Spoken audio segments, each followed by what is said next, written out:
But next up is another hot, turbulent, volcanic zone in the world, and that is Syria. Many of us might feel that what is happening in Syria... Sorry, I'll just wait a moment till everyone settles down.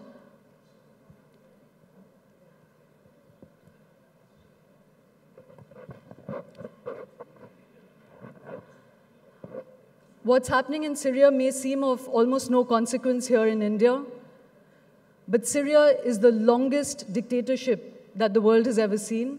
It has the longest state of emergency. There is no free media, and there have been terrible massacres there. And the world is still uncertain what to do.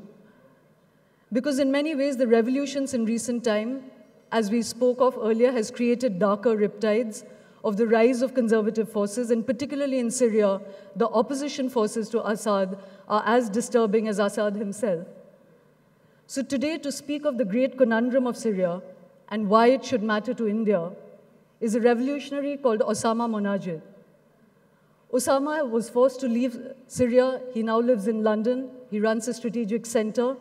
And he has also created, or is the member of the Syrian National Council, which is trying to create, or is a forum that represents all the people that Syrian society is made up of. He's a revolutionary, but he does not bear a gun.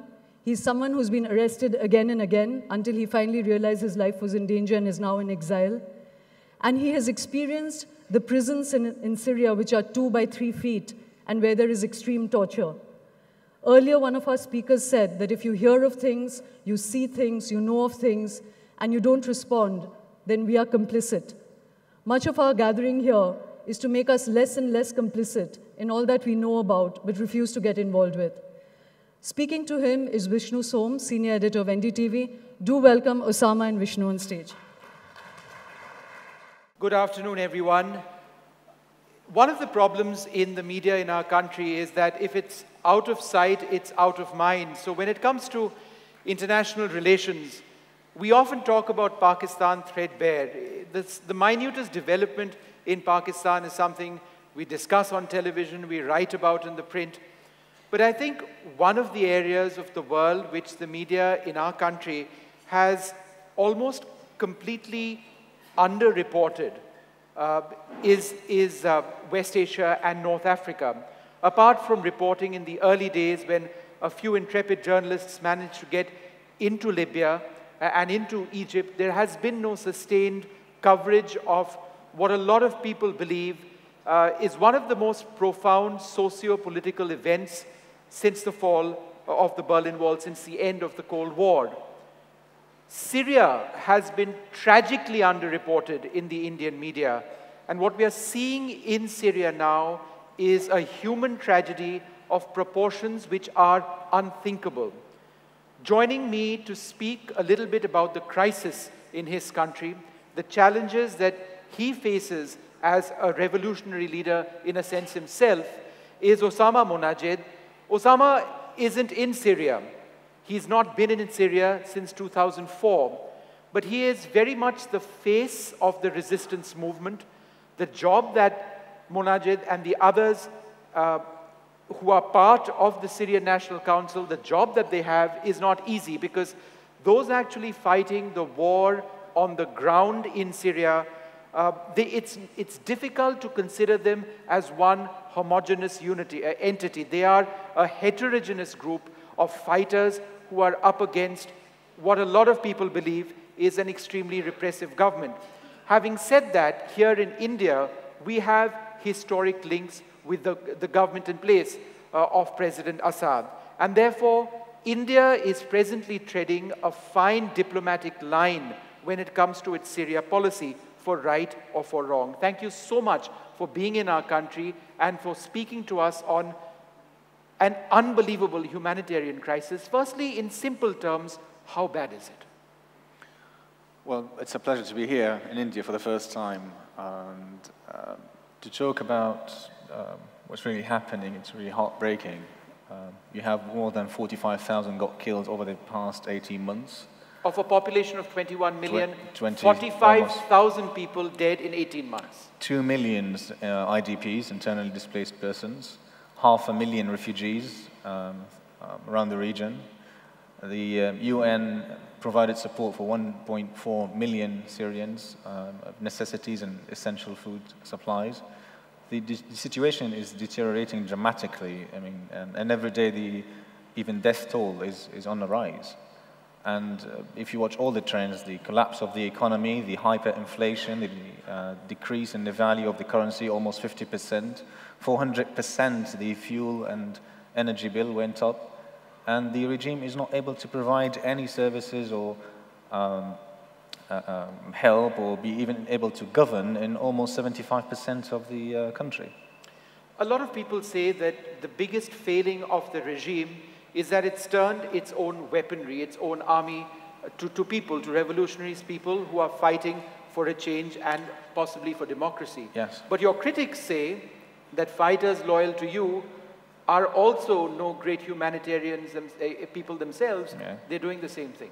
Well, there's absolutely no comparison between a professional army that is headed by generals, army generals and intelligence chiefs loyal to Bashar Assad because they come from the same sect, the minority Alawite of about 10 to 12% of the population, who launch airstrikes, shelling, coordinated military attacks against civilians, against population, towns and villages, and they go door to door, house to house, arrests and committing massacres and genocide, and some violations on the rebel forces. You have 35,000 almost defected soldiers and volunteered civilians who are defending neighborhoods, towns and villages against the Assad forces.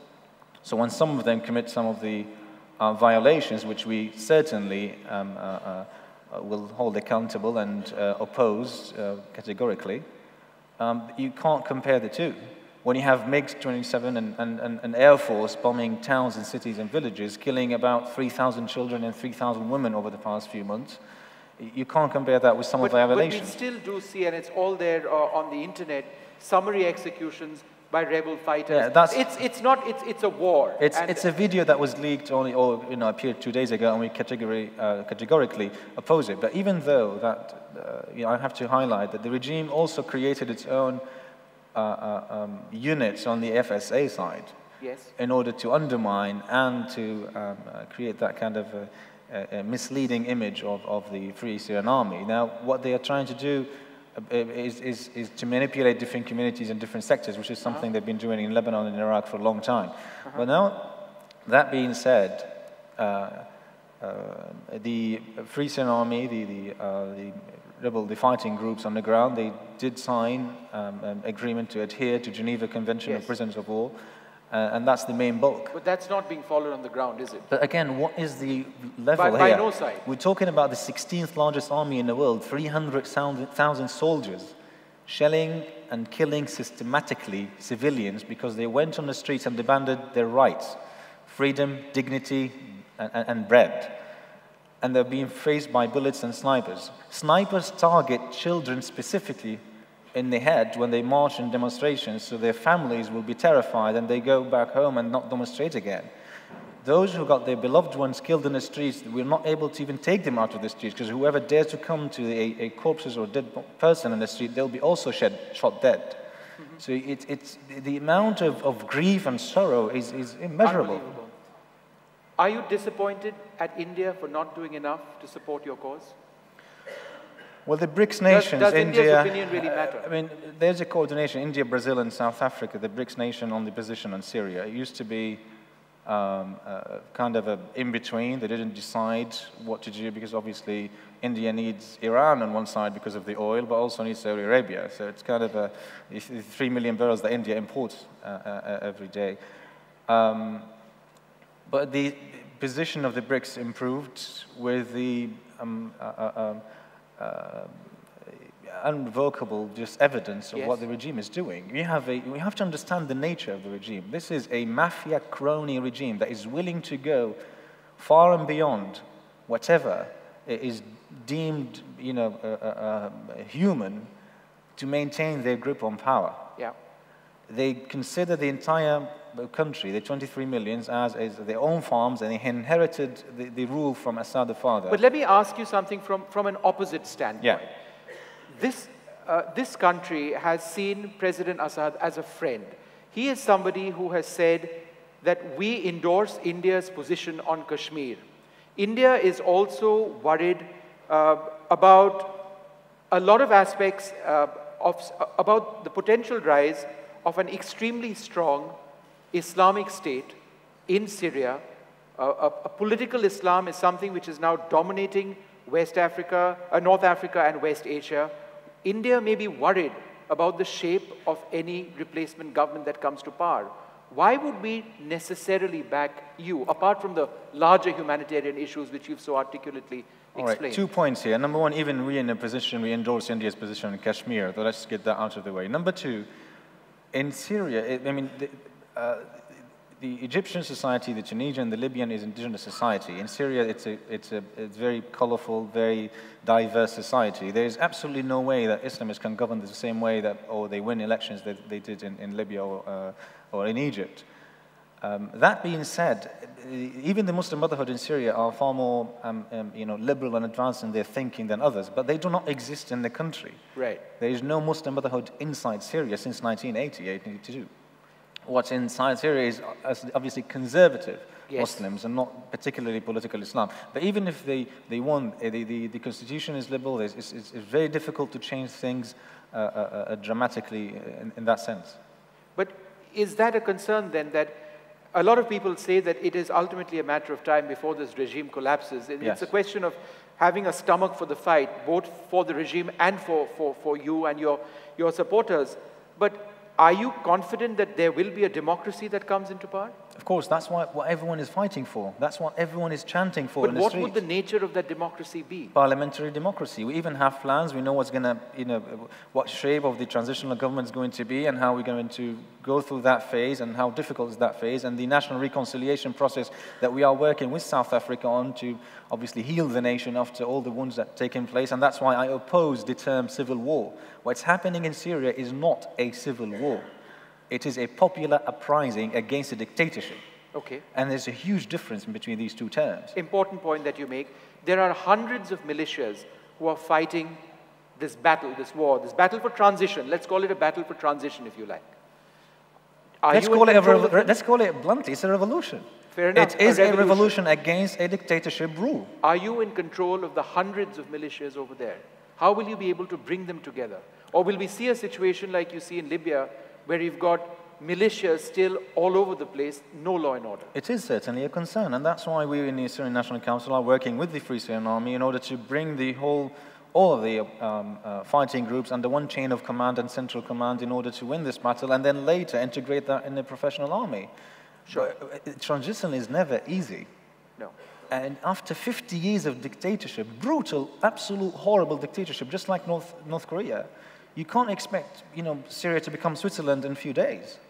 It is going to go through phases of hardship, phases of, try and error and adjustments and all of that. But we are now faced with two options: either or become like India, a tolerant, open society, democratic and free and promising, or Pakistan, a authoritarian dictatorship.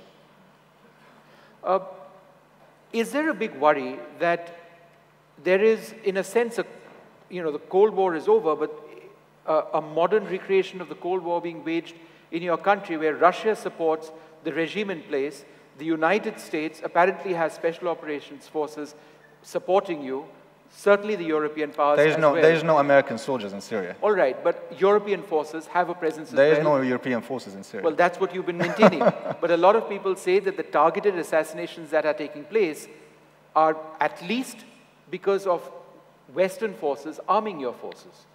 The West is not arming Syria. Who's providing arms? 75 to 80% of the weapons come from within Syria. Either corrupt soldiers in the army, or soldiers who are on the other side, who are part of Assad's army, but they are sympathetic to the, obviously, struggle of freedom fighters, but they cannot defect, so you just facilitate the sales of arms or smuggling of arms, or those who just know that the army chiefs and intelligence chiefs were just going to depart or leave with Assad when he leave or die, and they'll be left to deal with this. So that they're just going to sell and find their way out. So most of the arms comes from inside Syria, right. And only about 20% that come from outside, which is either come from Libya or Qatar or Saudi Arabia in terms of finances. All right. So the majority of arms comes from inside. That's number one. Also, you highlighted a very important point. What's happening inside? Why the Syrian struggle is prolonging that long? Because it becomes a regional struggle and an international struggle. Yes. You have Iran and Hezbollah supportive of Assad because of the Shia axis, that they need to maintain their access to the Mediterranean, versus the Sunni axis, the Turkey, Saudi Arabia, and the GCC countries and the rest of the Arab world. Mm-hmm.